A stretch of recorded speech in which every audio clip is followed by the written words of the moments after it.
ہاتھ اٹھا کے بھی دعا مانگنا جائز ہے، بغیر اٹھائے بھی جائز ہے۔ مسجد الحرام میں ایک نماز کا 1,00,000 ہے، مسجد نبوی میں 1,000، مسجد اقصیٰ میں 500۔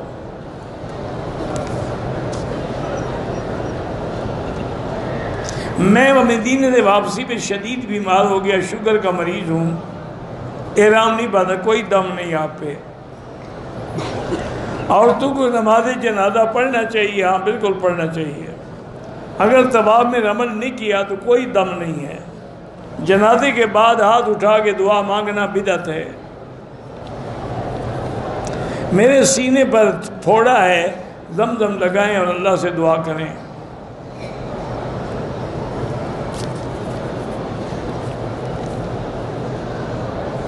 ویسے اس کو آپ عورت کو اگر بریسٹ پہ پھوڑا ہو تو فوراً چیک اپ کرو،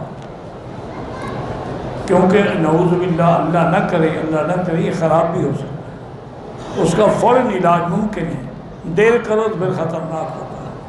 کسی اچھی ڈاکٹر کے پاس جائیں، وہ بحث بھی کرے گی، اندر سے تھوڑا سا پیس لے کے اس کو چیک کرے گی۔ میقات سے احرام باندھا، بنیاد اتارنا بھول گیا، طواف کیا، سعی کیا، بعد میں یاد آیا، دم پڑ گئی۔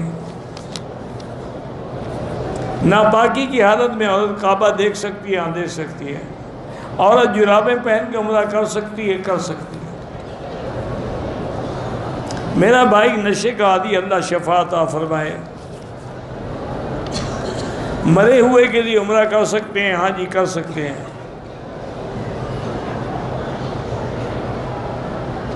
ایک آدمی نے حج کا ارادہ کیا تھا، پیسے بھی جمع کرائے، لیکن بیمار ہو گیا، اب نہیں آ رہا، کوئی بات، اللہ پھر نصیب کرے گا، زندگی ہے۔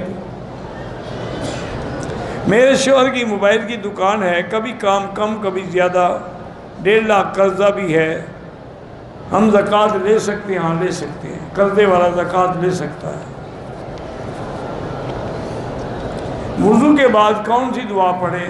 اللہم اجعلنی من التوابین واجعلنی من المطہرین واجعلنی من عبادک الصالحین۔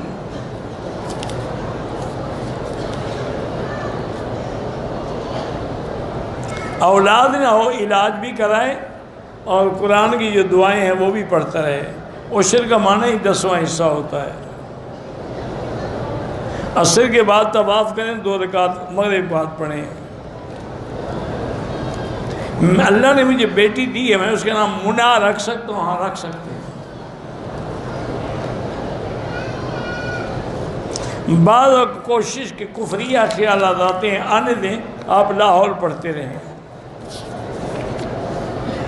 میں کراچی سے دبئی آیا، مجھے پیشاب کی تکلیف شروع ہو گئی، میں نے احرام باندھنا نیت کی، مکے آ گیا، اب تکلیف اور بڑھ گئی ہے، پیشاب کے لیے بیگ لگایا لیا ہے، تو بہرحال آپ کو عمرہ بھی کرنا چاہیے اور دم بھی دینا چاہیے، بیگ لگا رہے، کوئی بات نہیں۔